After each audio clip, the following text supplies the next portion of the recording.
Film की शुरुआत में हम वीरान जंगल में भागती हुई एक लड़की को देखते हैं। वो घबराई हुई थी, ऐसे जैसे कोई उसके पीछे पड़ा हो। एकदम से हमें वहाँ फायरिंग की भी आवाज सुनाई देती है और गोलियां लगने की वजह से वो लड़की जंगल में ही गिर जाती है। और सीन यहीं से कट होकर हमें इस लड़की के पास की कहानी दिखाई जाती है। इस लड़की का नाम है जूली, जो इस मूवी की मेन कैरेक्टर भी है। ये 2 माह पहले की बात है, जब जूली को सड़क पर गलत गाड़ी चलाते थे एक पुलिस ऑफिसर रोक लेता है। पुलिस ऑफिसर डेविड था, जो जूली की खूबसूरती को देखते ही उसे पसंद करने लगा। वो उसे कोई भी सजा देने के बजाय बस उसे अगली बार के लिए वार्न करता है और यहाँ से चला जाता है। और इस सब के दौरान भी हमने देखा था कि वो जूली से काफी हंसी मजाक भी कर रहा था। खैर, अब जूली यहाँ से चली जाती है अपने होटल पे, जहाँ वो पार्ट टाइम वेट्रेस का काम करती थी। यहाँ के लोग जूली को बहुत ही ज्यादा पसंद करते थे, क्योंकि उसकी फ्रेंडली नेचर थी। यहाँ की रेगुलर कस्टमर, जिसको जूली बहुत ज्यादा पसंद थी, वो उसे $50 की टिप भी देती है। यहाँ तक कि इस होटल का शेफ भी जूली को पसंद करता था और आज वो जूली को अपने साथ डेट पे चलने के लिए इनवाइट भी करता है। लेकिन जूली उसे साफ मना कर देती है, ये कहते हुए कि वो किसी और में इंटरेस्टेड थी। असल में आज डेविड की पर्सनालिटी ने उसे बहुत अट्रैक्ट किया था। उनकी इन्हीं बातों के दौरान अब डेविड की बातों से हमें पता चला कि डेविड अभी नया इस शहर में आया है, जो सुनकर जूली उसे इस शहर का टूर देने की ऑफर करती है, जिस पर वो मान भी जाता है। शाम को ये लोग एक होटल के पास मिलते हैं, जहाँ पर डेविड जूली को एक म्यूजिक बॉक्स गिफ्ट करता है।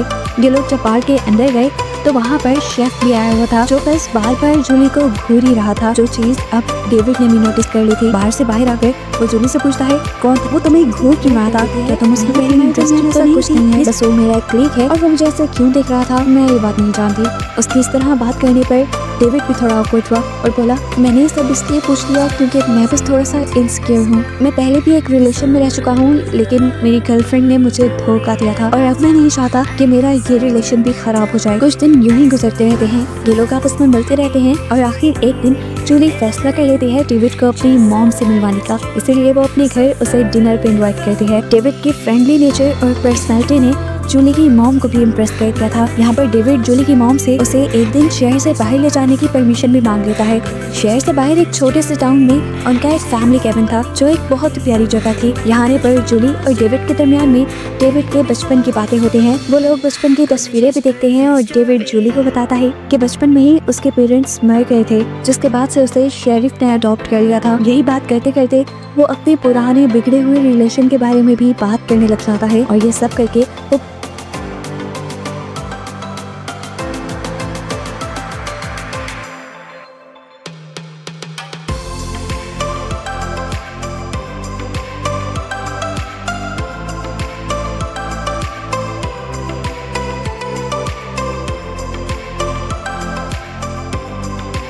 अगले दिन हम देखते हैं कि जूली को उसकी फ्रेंड सुजैन ने अपने घर बुलाया था, क्योंकि उसने पार्टी में जाना था और उसकी बेटी घर पर अकेली थी। गोया कि उस बच्चे के साथ खेलते हुए जूली को पता ही नहीं चला कि दिन कब गुजर गया और फिर अचानक से दरवाजे पे नॉक हुई। जूली ने जाकर देखा तो वहाँ पर डेविड था, जो एकदम से ही उसको गुस्सा होने लगता है। वो उसे कहता है, मैं तुम्हें कब से कॉल कर रहा था, तुमने कॉल भी नहीं उठाई, बताया मैं कितना परेशान हो गया। चलो तुम अभी मेरे साथ चलो और आइंदा के बाद मुझे बताए बगैर कहीं आना जाना। उसका ये बिहेवियर बातें जूली को बहुत अजीब लगी। तभी घर पर जूली की फ्रेंड भी आ गई, जिसे देखकर डेविड बिना कुछ कहे वहाँ से चला गया। सारी बातें जूली के फ्रेंड ने भी सुनी थी। अब जूली और जूली के फ्रेंड दोनों को ही डेविड का ये बिहेवियर खटकने लगा था।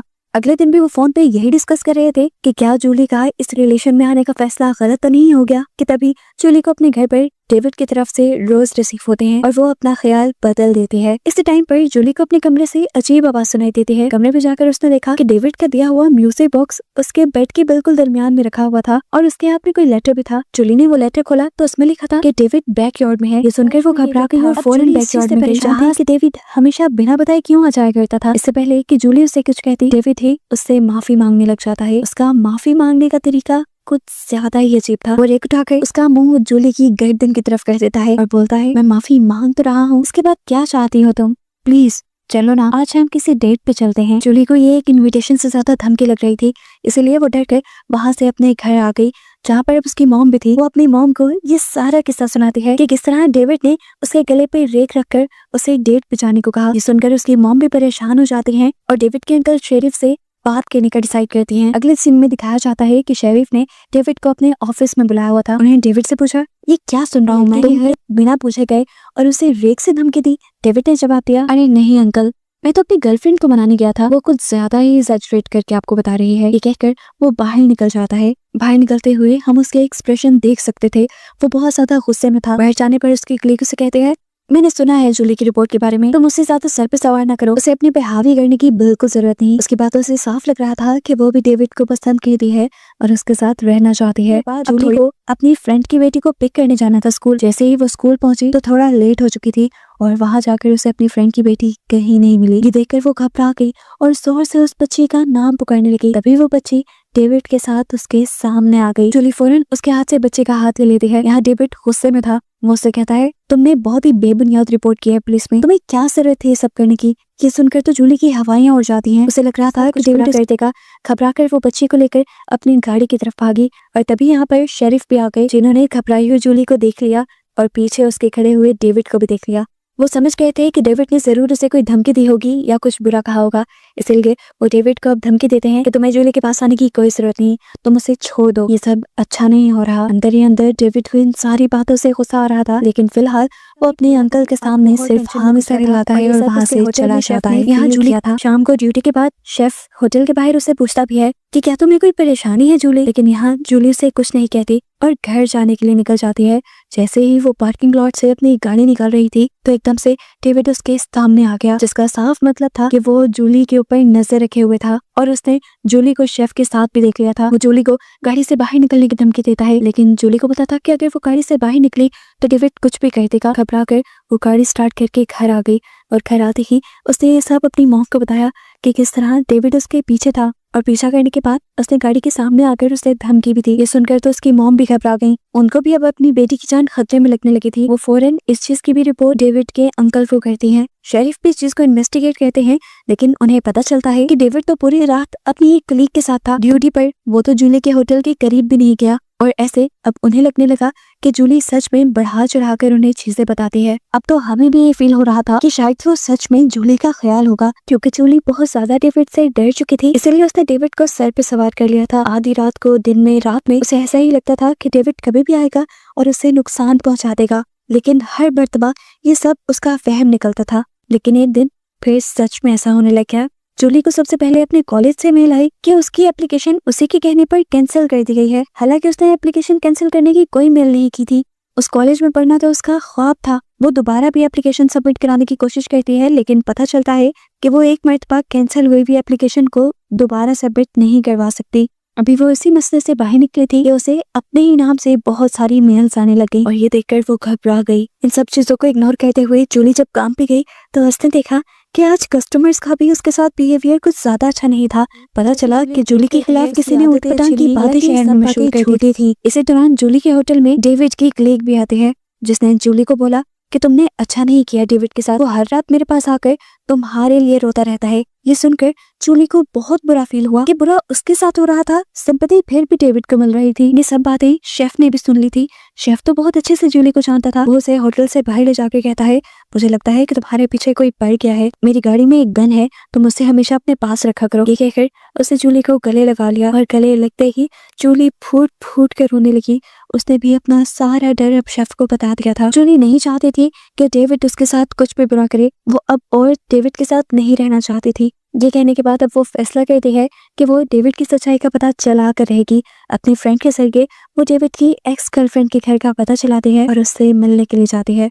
उस लड़की ने जैसे ही डेविड का नाम सुना तो नाम सुनते ही वो घबरा गई। वो तो अब दरवाजा खोलने को भी तैयार नहीं थी, जिससे जूली समझ गई कि ये लड़की नहीं गलत थी, डेविड ही गलत था। किस तरह डेविड ने इस लड़की की बुरी तस्वीर जूली को दिखाई थी। अब उदास जूली अपने घर जा रही थी कि एकदम से कोई उसका पीछा करने लगा। जूली को जब उसके बारे में पता चला तो पहले आगे से और फिर उसके साइड पे जाकर उसे कुछ इस तरह से हिट किया कि जूली की कार का जंगल में जाकर एक दरख्त से एक्सीडेंट हो गया। बाद में पता चला कि जूली का एक्सीडेंट करने वाला और कोई नहीं बल्कि डेविड ही था, जो आकर जूली को उसकी कार में से निकालता है और उसे धमकी देने लगता है। वो अपने साथ एक शराब की बोतल भी लाया था, जिससे उसने पूरी गाड़ी में शराब डाल दी ताकि सभी लोगों को ये लगे कि शराब से हुआ है। यहाँ डेविड ने जूली को बता भी दिया था कि वो इसलिए ज्यादा गुस्से में है क्योंकि वो डेविड की एक्स गर्लफ्रेंड से मिलने गई थी।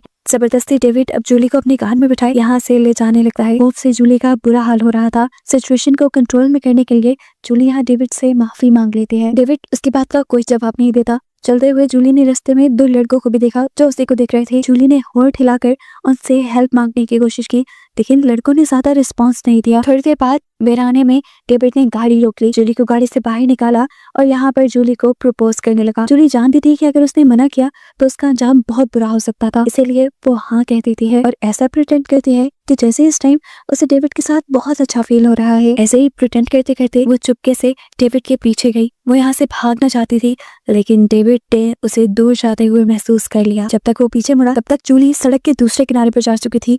ये देखकर डेविड ने गन निकाली। उसे गन निकालता हुआ देखकर जूली डर कर जंगल के अंदर भागने लगी और डेविड उसके पीछे पीछे। ये वही सीन है जो हमने मूवी के स्टार्ट में देखा था। भागते हुए ही डेविड ने गोलियां चलाना भी शुरू कर दी थी, जिसमें से 2 गोलियां जूली को लगी और वो वहीं बेहोश हो गई। ये देखकर डेविड उसके पास गया, उसे पाँव मारकर चेक किया कि कहीं वो होश में नहीं। जब वो उसे बेसुध देखता है तो वहाँ से चला जाता है बिना उसकी कोई मदद किए। घबराहट का निशान उसके मुंह पे भी नहीं था। पहले तो लगा कि जूली मर गई होगी, लेकिन वो मरी नहीं थी। थोड़ी देर बाद उसे होश आया। वो हिम्मत करके यहाँ से उठने की कोशिश करती है, लेकिन उससे उठा भी नहीं गया। शहर में दिखाया गया कि जूली के गायब होने की खबर पूरे शहर में फैल गई थी। उसकी एक्सीडेंट हुई गाड़ी तो जंगल के करीब से मिल गई, लेकिन उसकी बॉडी कहीं नहीं मिली, जिसे जानकर उसकी मॉम और बाकी लोग बहुत ही ज्यादा परेशान थे। इन्वेस्टिगेशन के लिए शेरिफ ने बाहर से एक इन्वेस्टिगेटर को भी बुलाया, जिसका केस सुनने के बाद ज्यादातर शक डेविड के ऊपर जा रहा था। जूली के करीब रहा था। ये बात उसने शेरिफ से भी कही थी, लेकिन शेरिफ का ख्याल था कि जूली हर चीज को एक्सैचुरेट करके इन्हीं बढ़ा चढ़ा के बताती थी।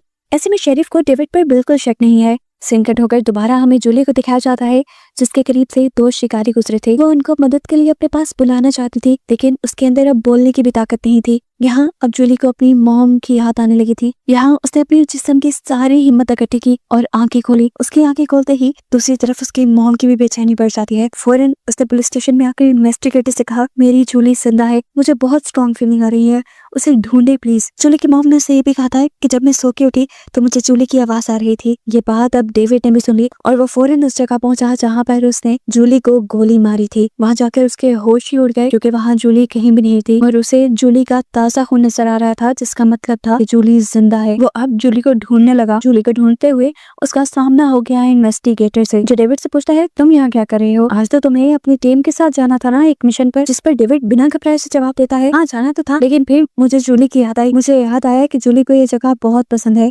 इसलिए मैं उसे ढूंढने के लिए यहाँ चला। जो सुनकर इन्वेस्टिगेटर ने कहा, मैं ये एरिया पहले से कवर कर चुका हूँ और जूली को ढूंढना अब मेरी जिम्मेदारी है। डेविड आप टेंशन मत लें। इस मर्तबा डेविड को पहली मर्तबा लगा था कि अब वो जल्दी पकड़ा जाएगा। दूसरी तरफ हम पुलिस स्टेशन के अंदर उन दोनों बच्चों को देखते हैं जिन बच्चों को जूली ने हेल्प का इशारा किया था। पहले तो वो लोग डर गए थे, लेकिन पिछले 2 दिन में जूली के ना मिलने की वजह से उन्हें बहुत बुरा लग रहा था। उन्हें लग रहा था कि ये सब उनके इग्नोर करने की वजह से हुआ है, इसीलिए वो फैसला करते हैं पुलिस में सब सच बताने का। इनकी गवाही सुनने के बाद शेरिफ को ये यकीन हो गया था कि जूली के गायब होने के पीछे जरूर डेविड का ही हाथ है और अब वो इस केस की इन्वेस्टिगेशन अपने हाथ में ले लेते हैं। और जब डेविड को इन्वेस्टिगेट करने के लिए उसके घर पे जाते हैं तो उसका घर अब लॉक था, यानी वो कहीं भाग चुका था। दूसरी तरफ हम देखते हैं कि इन्वेस्टिगेटर अब डेविड की एक्स गर्लफ्रेंड के घर गया था। केस की बिगड़ती सूरत हाल और डेविड के गायब होने से अब सबका शक जा रहा था डेविड पर ही। इन्वेस्टिगेटर डेविड की एक्स गर्लफ्रेंड से उसका कोई भी पता मांगता है, लेकिन वो तो डेविड का नाम सुनकर ही बहुत ज्यादा घबराई हुई थी। इन्वेस्टिगेटर के ये यकीन दिलवाने पे कि उसका नाम कहीं भी नहीं आएगा, वो उसे डेविड के फैमिली कैबिन के बारे में बता देती है। कैबिन का पता चलते ही इन्वेस्टिगेटर जूली की मॉम को खबर कर देता है, इसीलिए अब जूली की मॉम भी इन्वेस्टिगेटर के साथ जाने का डिसाइड करती है। सीन कट होकर हमें डेविड को दिखाया जाता है, जो सच में इस टाइम अपने कैबिन में था। तभी उसे अचानक अपने कैबिन में किसी अजीब सी चीज की आवाज सुनाई देती है। पास जाकर उसने देखा ये तो वही म्यूजिक बॉक्स था जो उसने जूली को गिफ्ट किया था। एक ही सेकंड में उसे पता चल गया कि जूली यहीं कहीं है। वो फौरन अपनी गन निकाल लेता है। इससे पहले कि वो जूली को ढूंढ पाता, पीछे से जूली रैक से उसके ऊपर ही हमला करके उसे बुरी तरह जख्मी कर चुकी थी। जख्मी करते ही जूली तो छुप गई और डेविड दोबारा उसे ढूंढने लगा। और तभी अचानक डेविड के दरवाजे पे नॉक हुई। बाहर शेरिफ आए थे। वो डेविड से कहते हैं, तुम मेरे बेटे जैसे हो, मैं ये करना तो नहीं चाहता, लेकिन मुझे तुम्हें अरेस्ट करना होगा। ये सुनते ही गुस्से में डेविड अपने हाथ में पकड़ी हुई गन से शेरिफ के ऊपर ही हमला कर देता है, जिससे शेरिफ भी अब जख्मी होकर वहीं गिर गए। गुस्से में डेविड अब अंदर आया जूली को ढूंढकर मारने के लिए, लेकिन एक और मर्तबा जूली ने बहुत ही चालाकी से पीछे से आकर उसकी गर्दन में चाकू घुमो दिया, जिससे भी वो मरा नहीं। गुस्से में जूली वहाँ पड़ी हुई हंटिंग गन उठा लेती है और यहाँ डेविड उससे कहता है, मैंने जो किया मैं उसमें बिल्कुल भी शर्मिंदा नहीं, मैं तुम्हारे साथ ऐसा करता रहूंगा। इन बातों ने जूली का खून और खौला दिया था जब उसने ये हंटिंग गन डेविड को मारने के लिए चलाई तो उसे पता चला कि इसमें गोली नहीं है और इसी गुस्से में वो अब उस गन को डेविड के सीने में स्टैब करते हुए उसे मार डालती है। जख्मी हालत में जब वो बाहर गई तो अब सुबह का सूरज भी निकल चुका था। वहाँ पर इन्वेस्टिगेटर और जूली की मॉम भी आ चुके थे। इमरजेंसी में ही अब जूली और शेरिफ को हॉस्पिटल पहुंचा दिया जाता है और उनकी जान बचा ली जाती है, जबकि डेविड तो मर चुका था। मूवी के पोस्ट क्रेडिट सीन में हमें ये बताया जाता है कि ये वाकया बिल्कुल सच्चा था। 1995 में अमेरिका के अंदर लोरा नामी एक लड़की के साथ बिल्कुल ऐसा ही किया गया था और ये मूवी एक अवेयरनेस के लिए बनाई गई है कि किसी पर भी ब्लाइंड ट्रस्ट नहीं करना चाहिए। और बस यही बताते हुए ये मूवी यहाँ खत्म हो जाती है।